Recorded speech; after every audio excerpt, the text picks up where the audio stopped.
Pedro Hooligan says, who doesn't like me talking about bureaucrats, says you can point out the faults of the NHS systems, trusts, etc., and those at the very top of such organisations, but it is not appropriate to tar all administrators within those organisations with the same brush by calling them bureaucrats and suggesting that replacing them with something magic, but not specified, will be the panacea.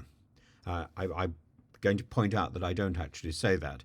It's condescending, demeaning, and insulting to keep referring to pen pushers and paper pushers, but it also wins no argument. It's important in problem solving to address the root causes of the problems and not simply point the finger at blame at a category of people in the manner of an incompetent politician. You're a well-educated and thoughtful person, but I see that you are becoming rather thin-skinned when it comes to anything that you categorise as bureaucracy. I think you need to step back and clear your mind of anti-bureaucratic thoughts. Well, I make a big distinction, I'm afraid, between bureaucracy and management. Management is about precisely what that does, managing. Bureaucracy is a perfectly reasonable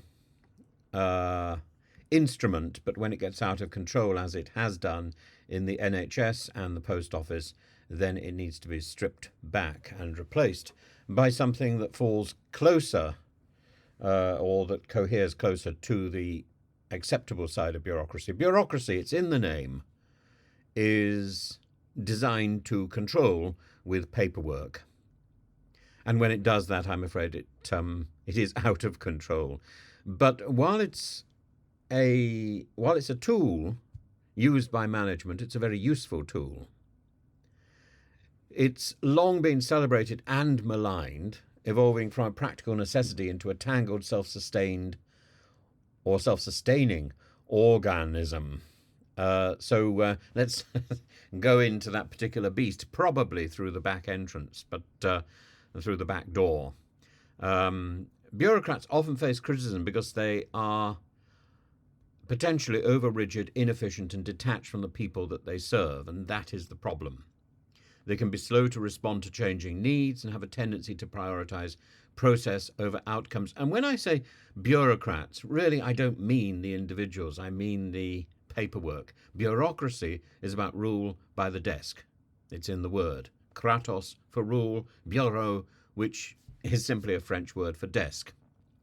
The people who try to control that or try to manage that are managing a beast that cannot really be tamed.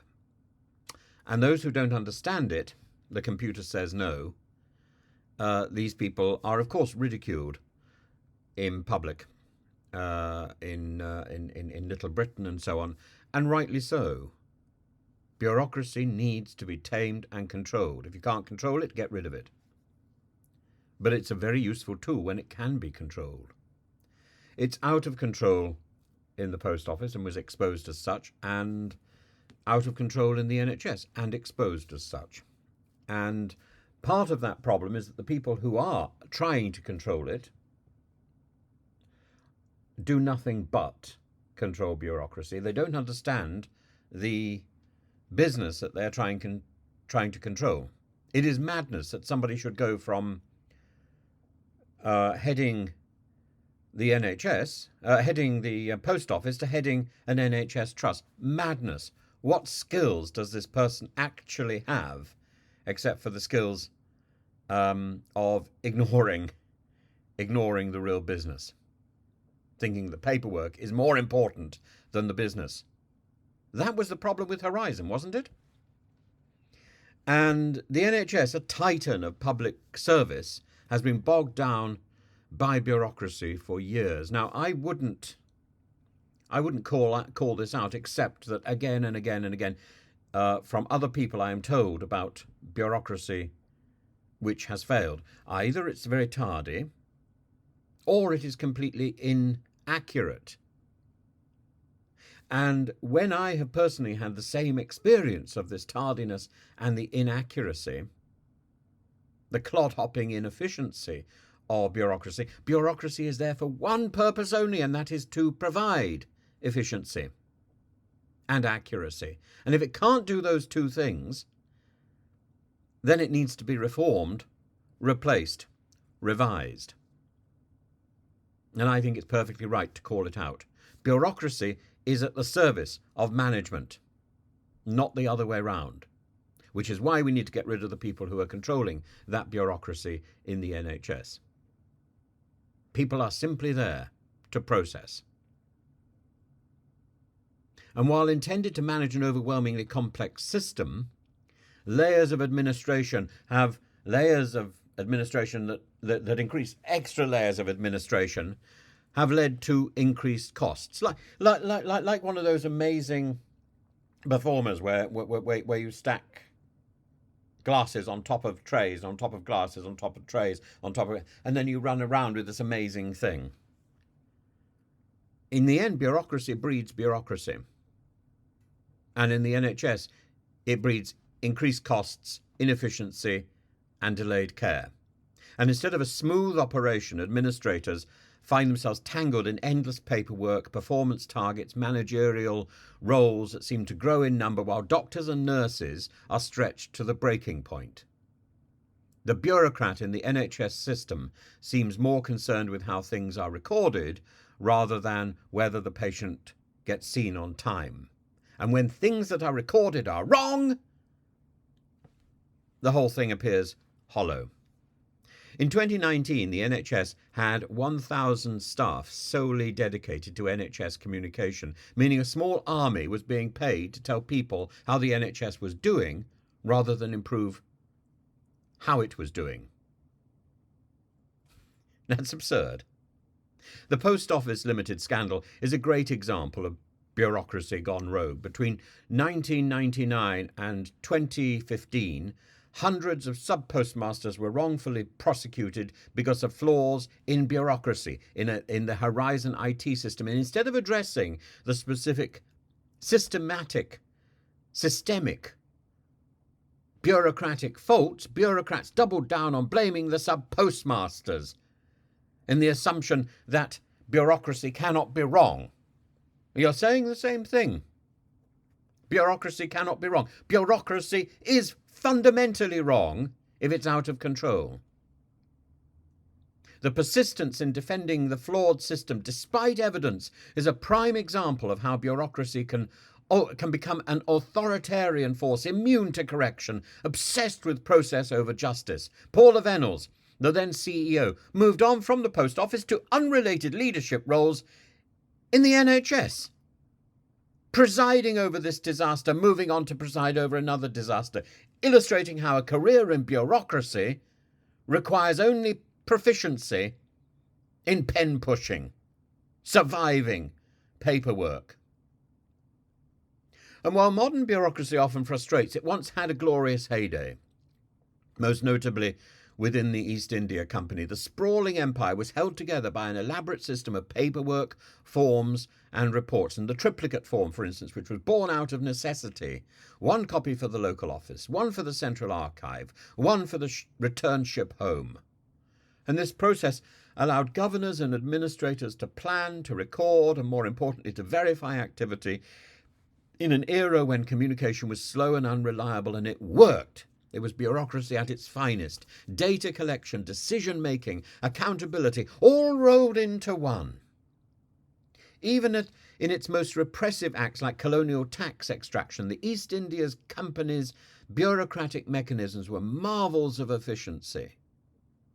It's ironic that the same paperwork that aided the British Empire is now blamed for gumming up modern public services. But back then, those forms ensured empires were run like businesses, even if they were amoral in intent. Now, that paperwork is more like the paper tissues that should be dumped in a lavatory bowl and then flushed, but there seems to be no end to it. Bureaucrats often float above the industries that they govern. Take Paula Vennells again. She moved seamlessly from the post office to the NHS Trust leadership, demonstrating how modern bureaucrats rarely need industry-specific expertise. But of course, that's exactly what they need. What they manage best is paperwork, they think. They master the arcane rules and the protocols of one institution, and that knowledge transfers predictably to the next. And they go on to manage a bank and chatter aimlessly about in an indiscreet way about Farage or whatever over lunch, because that's what they do. They are managing information written down on paper. That's all they know about these people. And it's less about running a health service or delivering mail and more about understanding the machinery of administration itself. In ancient China, Confucian-trained bureaucrats were selected through rigorous examination that required memorizing classical texts, and the system worked so well that it governed an empire for over 1,000 years. But over time, these bureaucrats became more concerned with ensuring their own positions and memorizing these texts than solving the empire's problems. Does that sound familiar? Because it should. The ideal use of bureaucracy is for structure and accountability, as evidenced by the East India Company's strict forms and oversight, or even the Roman Empire's detailed tax records, or even the records of the people who were killed in the Holocaust. Bureaucracy provides continuity and accountability. It is indifferent to morality. But the problem is when it doesn't work, and when it is ruled by people who simply want to protect it even when it doesn't work, it is fundamentally useless. It needs to be flushed away because it is so powerful. It is a very, very powerful and abusive record. And when it oversteps, when that process becomes more important than its purpose, it chokes the system it was meant to support. At its best, bureaucracy is the nervous system of an organization. At its worst, it is the tumor growing on the brain. Bureaucracy's history is a mixed bag. A paper bag of complexity. From ancient imperial dynasties to modern public services, it's played a role in maintaining order and expanding power, but when left unchecked, it tends to create its own universe, operating independently of the realities it was supposed to govern. It is there to support management, not to control management. And the lesson? Bureaucracy works until it starts working for itself.